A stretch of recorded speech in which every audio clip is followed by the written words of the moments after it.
So, welcome everybody. This is my musical journey. I suppose we'll get right into it. Yeah, I'll just be going through it and right from the start, what got me into music. So, I guess my first real experience of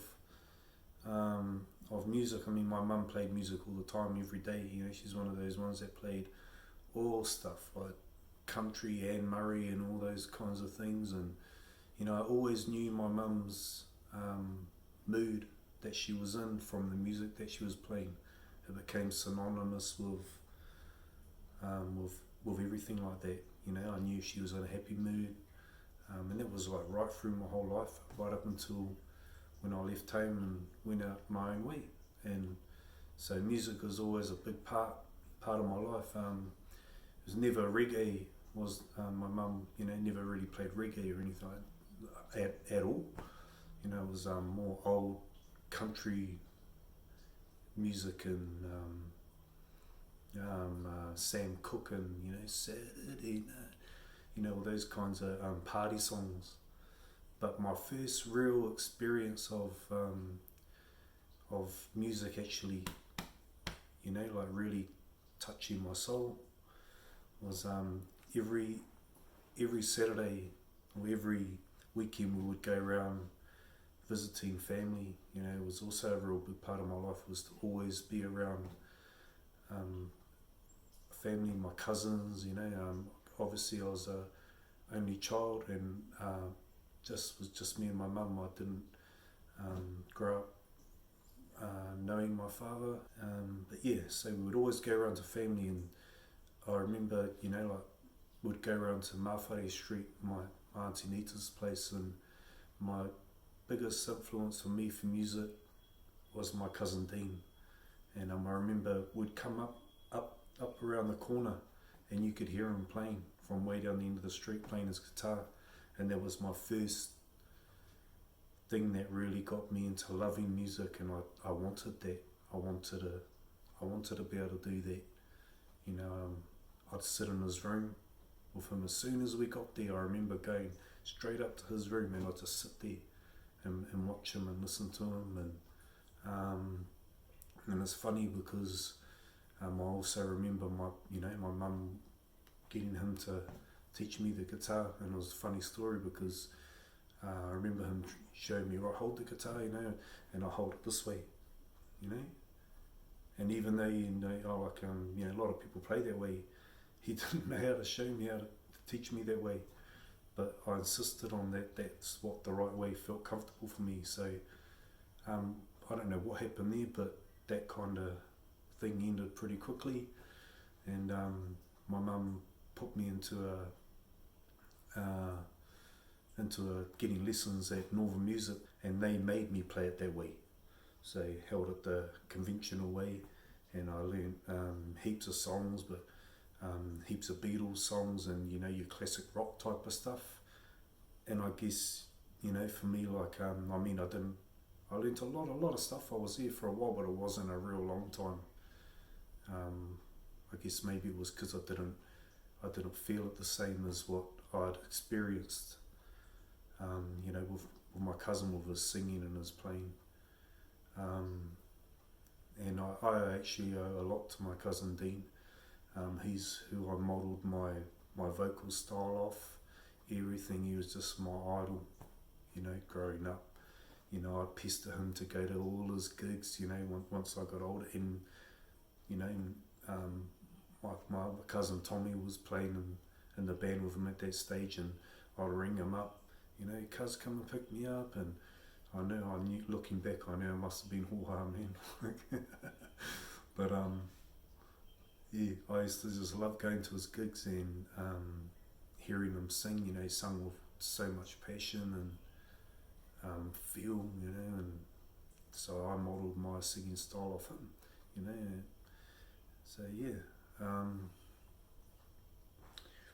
probably from after that would be, you know, like going right through primary school and all that sort of stuff. I was involved in lots of things like sport and all that, and it wasn't until I got into intermediate which is sort of 11, 12, I think it is, years of age. And that was where my life hit a real rough patch, personally and all that. Um, so I guess my escape from the situation I was in at that time, doing the wrong type of stuff and doing the wrong things and getting involved in stuff you shouldn't. But I heard one time my cousin Thomas goes, "Bro, check out this," and he had a harp, and started playing, and I was like, "Far out, man!" And that was the second thing, it blew me away, and I was like, "Shit!" And so I wanted to pick up the harp, so I got me a harp, and then one thing about me is once I put my mind into something, I'll go full on. I could become almost obsessed with it. Well, I do. I become obsessed with it until I'm real good at it. So that's what I did with the harp, and I just Crossroads had come out at that time, and I bought the old blingin' blues hat and bought all the tapes and Sonny Terry, Brownie McGee, and that's all I listened to. I just diverged myself into that world. And I remember, I guess it was my way of being accepted, so learning about understanding, psychologically, and now I look at children and people and seeing that everyone just wants to be accepted and loved, and my way was through music, and at that stage playing the harp. So I remember this one time, and a lot of my old schoolmates would remember me getting up on the stage and playing the harp in front of the assembly, and I had my blues jacket and and all that sort of stuff and set up there, and I, a lot of people would have been thinking, "Holy shit," because I didn't speak much. I was shy, real shy person, but that was something that I knew I could do well. So anyway, moving on from that, um, going into the college years, I'd realised by then that that's what I wanted to do with my life. It was all evolved around music. I was still involved with sport, so rugby league. I'd gone from rugby to playing rugby league, and developed a back injury, and I had to wear a back brace, metal bars and all that in the brace and all that, and I then played rugby league like that for a while, and then finally I just gave it in, and music became my thing.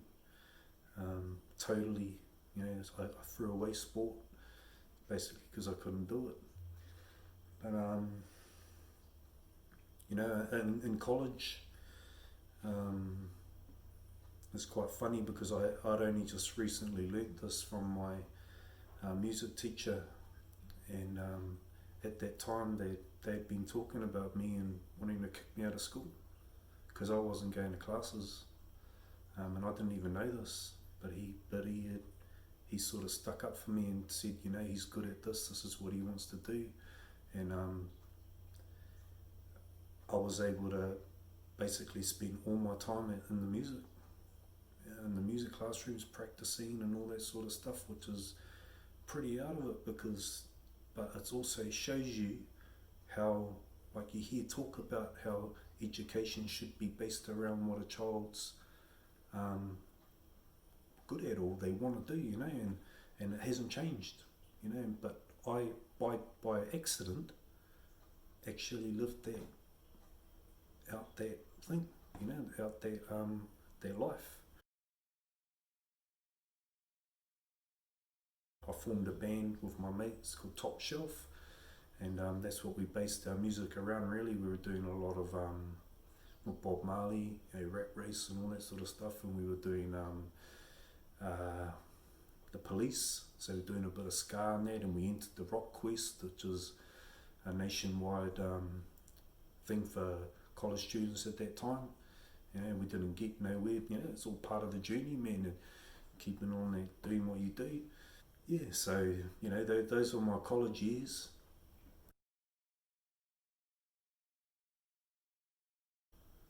I left college early, and I wanted to really thought I could make it in music, and once again, when I put my mind into something, I go full on. I moved to Australia. I left behind everyone and went over there and lived there by myself. I didn't last there long. It became a realization for me that it's not as easy as you think. But I put myself out there. I made myself up demo tapes and took them round to all the places in Sydney where I went and moved. I lived in a YHA by myself, and that all become a real big experience for me in itself. Meeting people from all around the world and all that sort of stuff. And I think I lived there for probably just under a year, so not long at all. And then I went back home.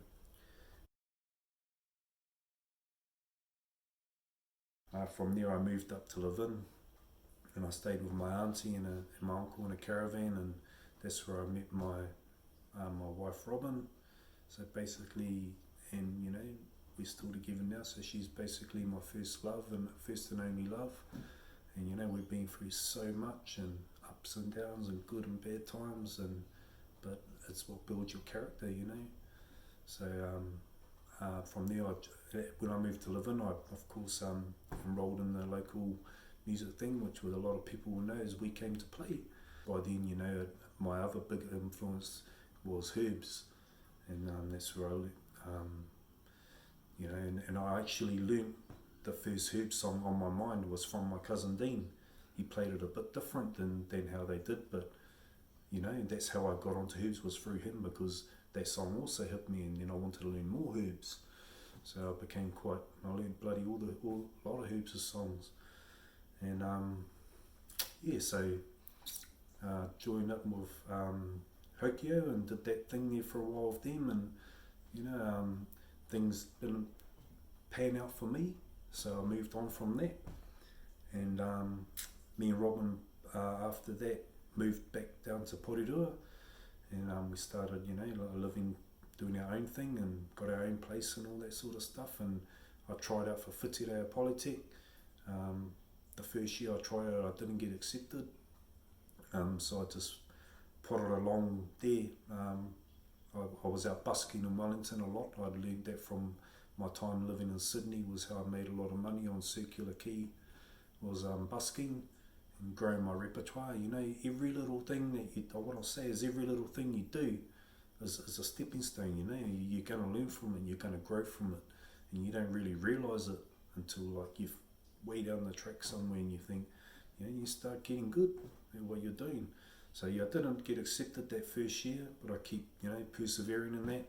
The following year I trialled out again for it, didn't get accepted, and I was a bit devastated, to be honest, and I was like, fuck.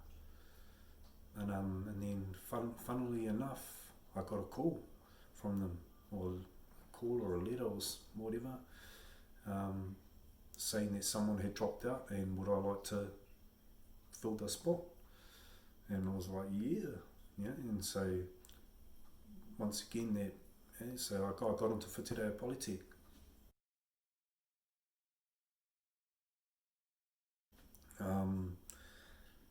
With Whitireia Polytech, the thing that I learned most about it, see, when I went there, it was all about doing covers, and I knew what I was doing then. I'd been writing my own music for a few years with my cousin Thomas. Back when I was in college, he was at Whitireia, so he would take home all this gear. Again, we were recording. We'd recorded a few albums worth of stuff. By the time I left college. The thing about Polytech, I was like, once again, I was doing my own thing. I never had it was hard for me doing covers because I never had a huge, big range, and people would always try to teach me how to get that range and all that sort of thing. I had a low range, but not a real high range. But I learned how to compensate that as I got more and more experienced. There was a couple of us that really brought in that original music, and was at that time when I was there, and they hadn't been really seen before at Whitireia Polytech. And so that was pretty cool. The thing about the main thing that I find that was beneficial about Whatirea Politic was the connections that you make, the people that you meet, and getting in amongst all these other musos, you make connections, and you can go anywhere from there. That for me, that's the main thing. It's not about the skills that you learn and all that. It's more about that I found. And so yeah. Anyway, there we started our band with a lot of like-minded fellas that were there. Joe Amstead, Moy Tamako. By then, Jason McMahon had come over from Mana College, and he was in thing, and Lotu Latu, and we started our band in the whare. And there were a lot of that was the original in the whare, was those fellas. And from there we did we did that the whole time we were at Polytech. The 3 years we were at Polytech, and had our ups and downs, and that had our band member changes and all that, and I won't go into that, but we did things like where am I got my notes over here, you're wondering what I'm looking at. We did the Big Day Out, when the Big Day Out first was out, Mountain Rock. Another awesome thing that I did from that, going back to this thing I'm talking about with connections, is I got to go on tour with Southside of Bombay, like a band that I admired all that time, to do a solo thing with those guys, and that was a massive experience. So, I mean, that was good for me, but it was more beneficial was for my band and the whare, and all us guys, we ended up getting signed with Tangata Records, and got a grant to do a video, and we did a video and all that sort of stuff. And back then, this would have been around 1995. It was, like, it's not like it is today.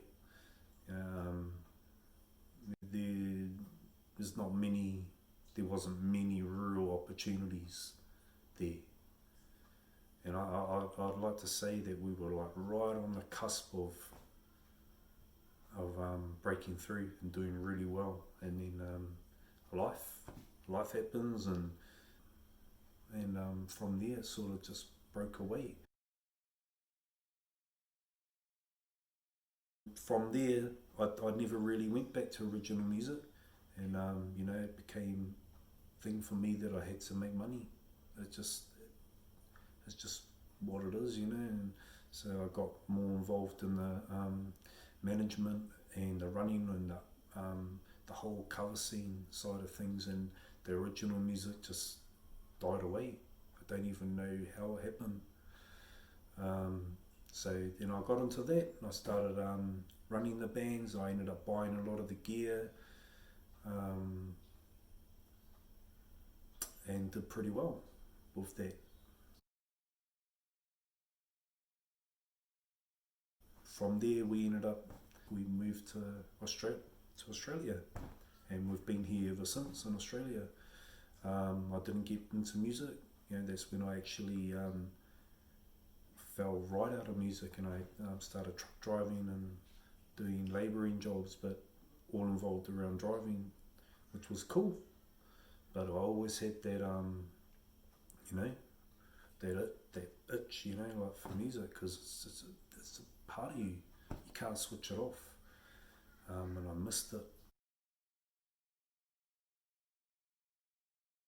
From there, I had a shoulder injury happen with my job at work, where I'd injured my shoulder, and from there, fast forward a bit, I ended up having to have surgery on it. Come out of that, and pretty much that changed my life. It was a recovery period from the shoulder injury, which took almost a year, I think it was, a blinking long time, and it was the worst thing I've ever experienced in my life.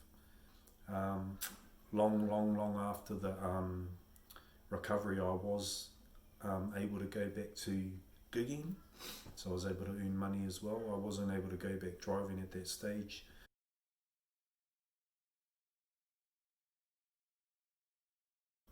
20 years since I'd written a song, and it just all just poured out, and I was just writing song after song after song after song, and by then I reconnected with my cousin Thomas, and he was doing his own thing with production and recording and all that sort of thing, and it was like, boom, just sort of connected, and it's like, bro, I've got all these songs in there, and that's how I started ITES by then, and then me and Thomas got together and record the first ITES album.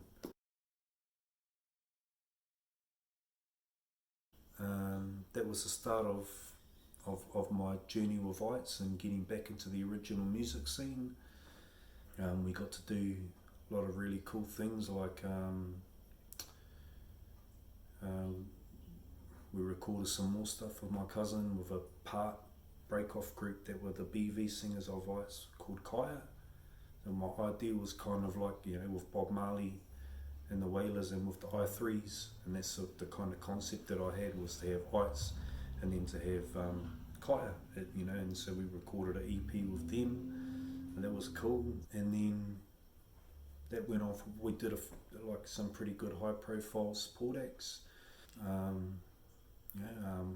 with Power, House of Shem, 1814, and that in itself was a real cool buzz, man.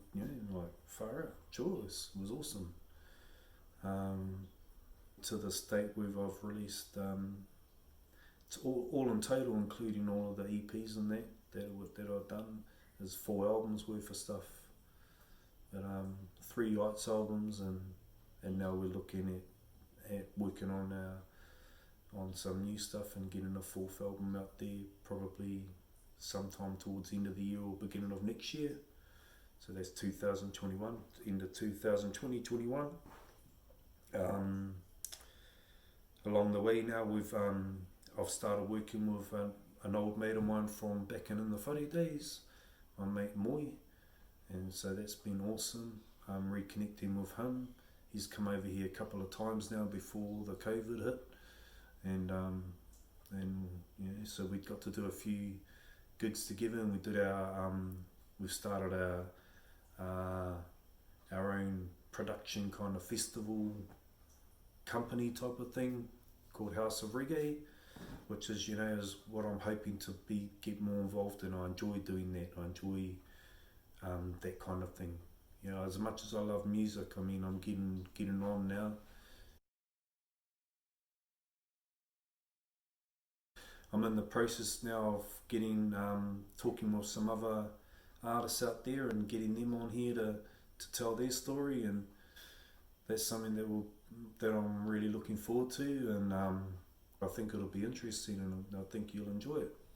So thank you everyone. And I'll see you all later.